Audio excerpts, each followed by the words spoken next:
ओम शांति। 10 जून 2022।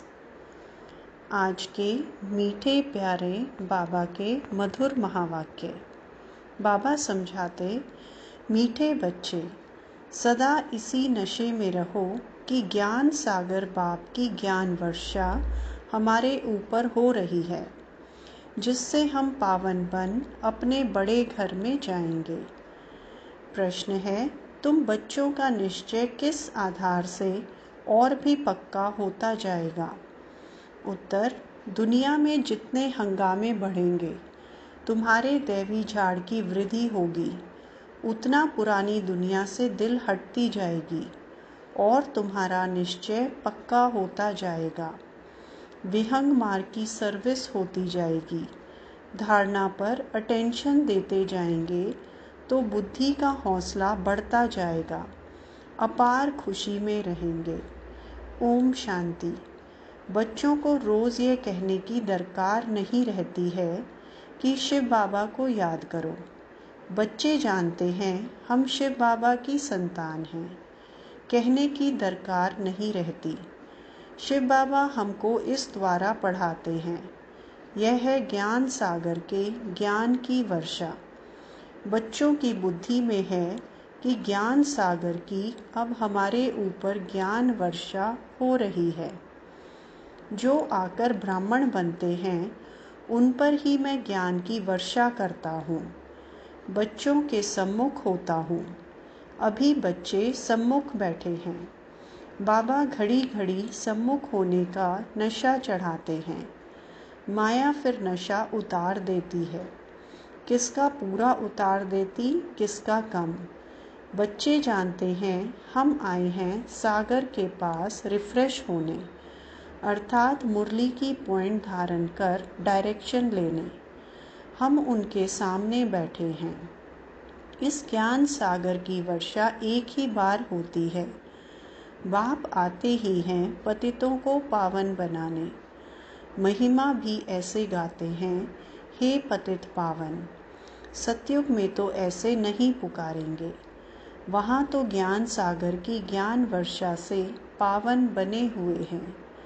ज्ञान के साथ फिर वैराग्य भी है। किस चीज़ का?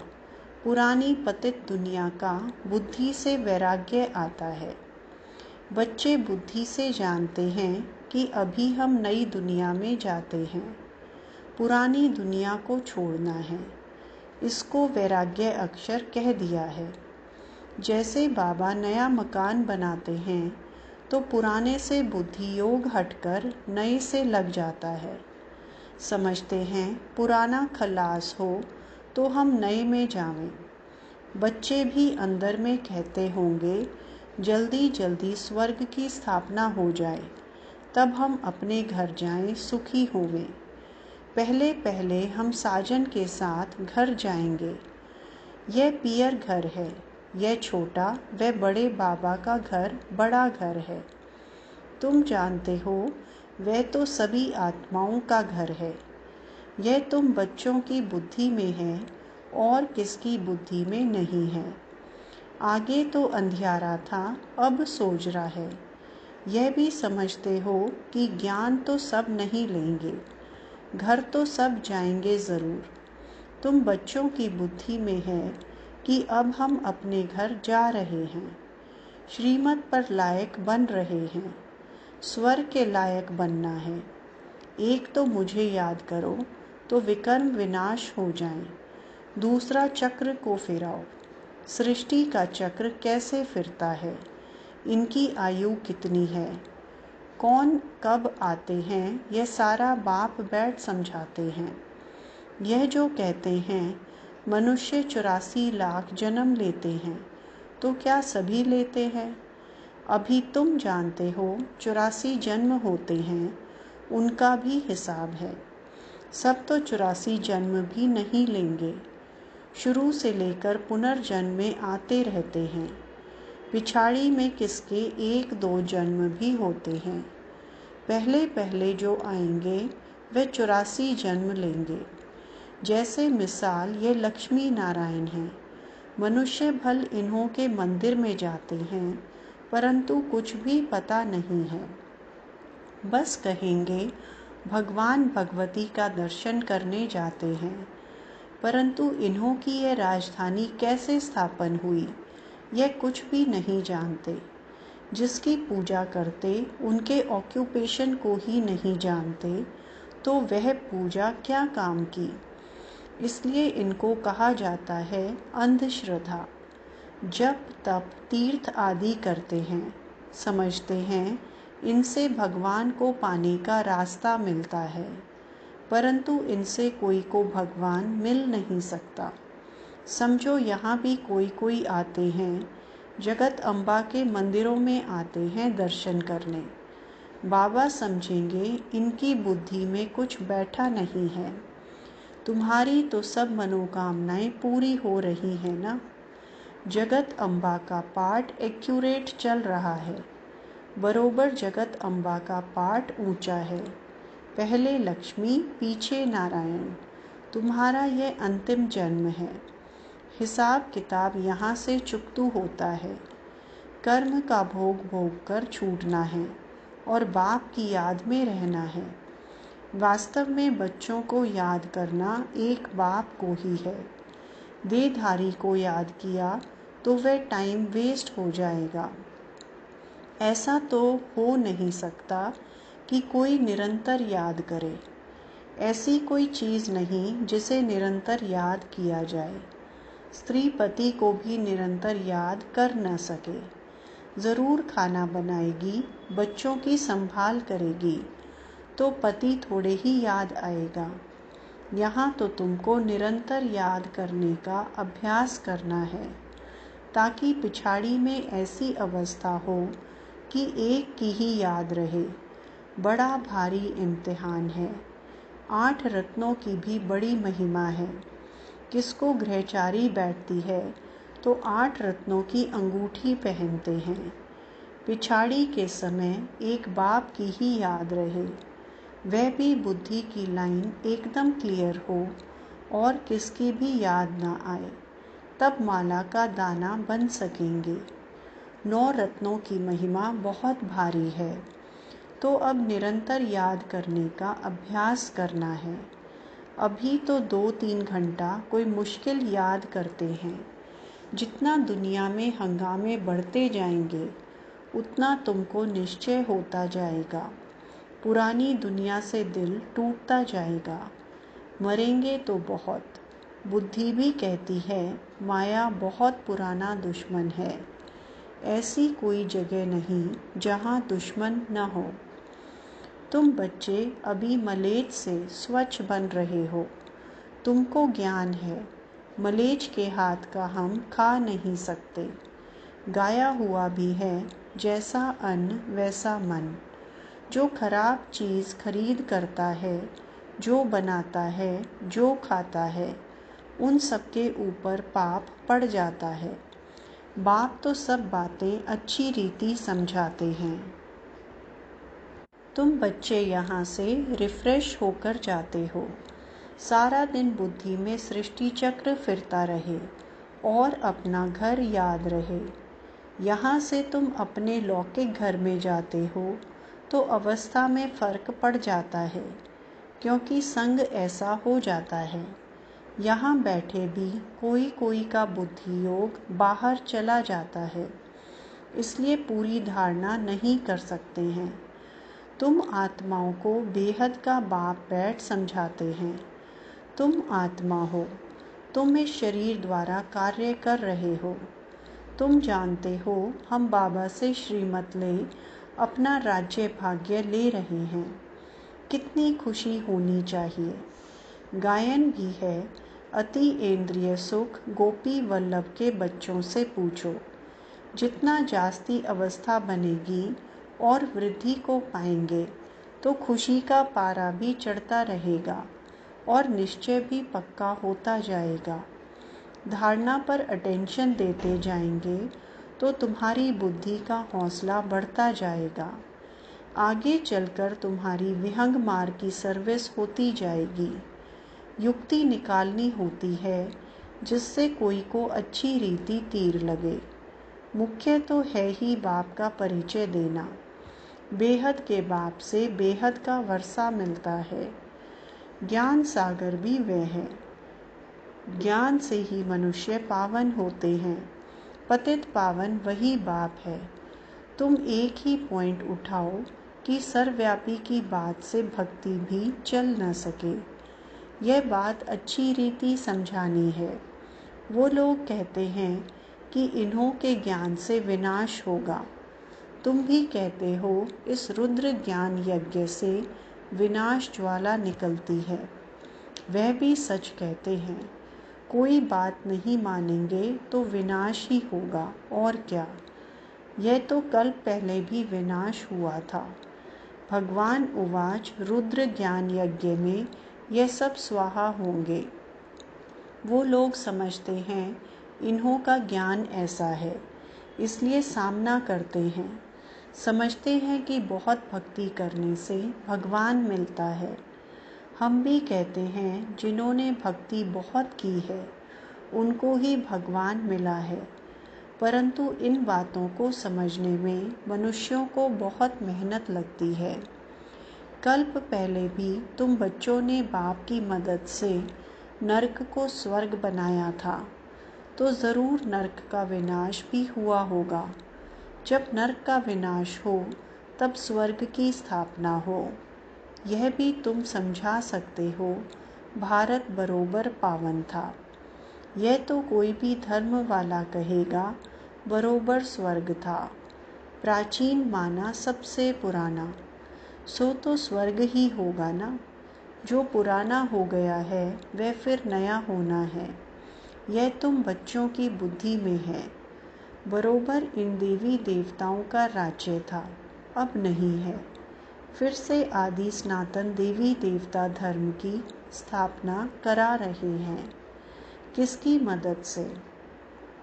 जो सर्व का निराकार बापू जी है, सर्व आत्माओं का बाप। इन बातों को तुम जानते हो। तुम कितने साधारण हो। बाप कहते हैं मैं भी गरीब निवाज हूँ। तुम गरीब हो ना? तुम्हारे पास क्या है? तुमने सब कुछ भारत के ऊपर स्वाहा किया है। तुम्हारी कितनी बड़ी रावण से लड़ाई है। शक्ति सेना है ना। वंदे मातरम गाया जाता है। अपवित्र पवित्र की वंदना करते हैं। कौन सी माता?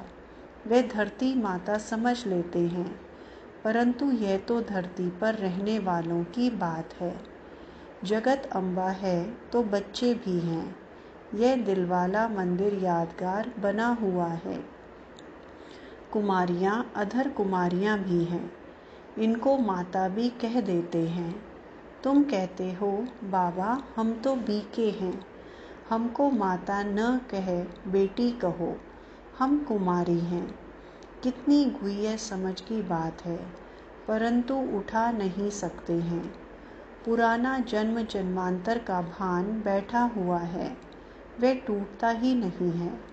तुम्हारी बुद्धि में है कि बाबा हमारे सामने बैठे हैं, आत्माओं से बात कर रहे हैं। बाप की इस शरीर में प्रवेशता है। बाबा आकर अलौकिक दिव्य कर्तव्य करते हैं। पतित को पावन बनाने के लिए पढ़ाते हैं। पूरी याद रहनी चाहिए। हमको पतित पावन शिव बाबा पढ़ाते हैं। पतित पावन सबसे ऊंचा हुआ, फिर बाप टीचर भी है। पहले पहले अक्षर ही आना चाहिए पतित पावन।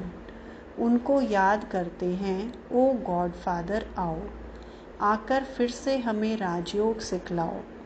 बाप भी कहते हैं फिर से तुम बच्चों को सहज ज्ञान योग सिखला रहा हूँ। इसमें पुस्तक आदि की कोई बात नहीं। यह तो उन्होंने नाम रख दिया है। अब तो बाप तुमको लायक बनने की शिक्षा दे रहे हैं। नित्य नई पॉइंट मिलती हैं, और गीताएं ग्रंथ आदि जो बनते हैं उनमें कोई एडिशन व कट कूट नहीं करते हैं, वही सुनाते हैं। यहाँ एडिशन किया जाता है, कट कूट भी किया जाता है। रोज़ नई नई पॉइंट्स मिलती हैं। नॉलेज बड़ी वंडरफुल है, जो और कोई शास्त्रों में नहीं है। काम महाशत्रु है। भगवान उवाच, देह सहित सबको भूल जाओ, एक को याद करो। मैं तुम सब आत्माओं को वापस ले जाऊंगा। मैं अकाल मूरत कालों का काल हूँ। मैं सब बच्चों को लेने आया हूँ, तो तुमको खुशी होनी चाहिए ना। तुम जानते हो, अभी हम घर जाते हैं। जल्दी होशियार हो जाएं, बाबा से वर्षा तो ले लेवे, तब तक लड़ाई ना लगे। बाबा कहेंगे, मैं थोड़े ही कुछ कर सकता हूँ, पहले रिहर्सल होगी। अभी तो राजाएं आदि भी नहीं आए हैं। राजस्थान पर भी समझा सकते हो। बोलो, तुमको पता है कि राजस्थान नाम क्यों पड़ा है? भारत में लक्ष्मी नारायण का राज्य था ना, फिर से वह राजस्थान होना चाहिए। सो अब फिर से स्थापन हो रहा है। हम जानते हैं, परंतु बुद्धि में जब बैठे तब खुशी का पारा चढ़े। भक्ति मार्ग में इन देवताओं के मंदिर बनाते हैं। भारत में कितना धन था, हम फिर से इनको दैवी राजस्थान बनाते हैं। इन बातों को आकर समझो। समझाने का भी उमंग होना चाहिए। यह भी सेमिनार है ना, कैसे सर्विस करनी चाहिए। बाबा ने समझाया है। कुमारियाँ, माताएं, गोप सब इकट्ठे सुनते हैं। ऊंच ते ऊंच एक भगवान है, कृष्ण नहीं। तो राजस्थान पर तुम समझा सकते हो। बरोबर राजस्थान था, जिनों के मंदिर बने हुए हैं, फिर से हम बना रहे हैं। बाप हमको राजयोग सिखा रहे हैं। तुम भी ट्राई करो, आधा कल्प के लिए, फिर कभी रोना नहीं पड़ेगा। हम राम की श्रीमत से रावण पर जीत पा रहे हैं। अक्षर सुनेंगे तो अंदर जचेगा। जिनको तीर लगेगा वे समझने के लिए आ जाएंगे। यह बेहद का सेमिनार रोज़ बाबा करते हैं। यह है आत्माओं का परमात्मा के साथ सेमिनार। अच्छा, मीठे मीठे सिकिलदे बच्चों प्रति माता पिता बाप दादा का याद प्यार और गुड मॉर्निंग। रूहानी बाप की रूहानी बच्चों को नमस्ते। धारणा के लिए मुख्य सार। पहला पॉइंट, कर्म भोग से छूटने के लिए एक बाप की याद में रहना है। देहधारी की याद से टाइम वेस्ट नहीं करना है। बुद्धि की लाइन बहुत क्लियर रखनी है। दूसरा पॉइंट, भोजन बहुत शुद्ध खाना है। जैसा अन्न वैसा मन, इसलिए किसी भी मलेच्छ के हाथ का भोजन नहीं खाना है। बुद्धि को स्वच्छ बनाना है। आज का वरदान, रूहानी सिंपथी द्वारा सर्व को संतुष्ट करने वाले सदा संपत्तिवान भव। आज के विश्व में संपत्ति वाले तो बहुत हैं, लेकिन सबसे बड़े से बड़ी आवश्यक संपत्ति है सिंपथी। चाहे गरीब हो चाहे धनवान हो, लेकिन आज सिंपथी नहीं है। आपके पास सिंपथी की संपत्ति है, इसलिए किसी को और भले कुछ भी नहीं दो, लेकिन सिंपथी से सबको संतुष्ट कर सकते हो। आपकी सिंपथी ईश्वरीय परिवार के नाते से है। इस रूहानी सिंपथी से तन मन और धन की पूर्ति कर सकते हो। स्लोगन, हर कार्य में साहस को साथी बना लो तो सफलता अवश्य मिलेगी। अच्छा, ओम शांति।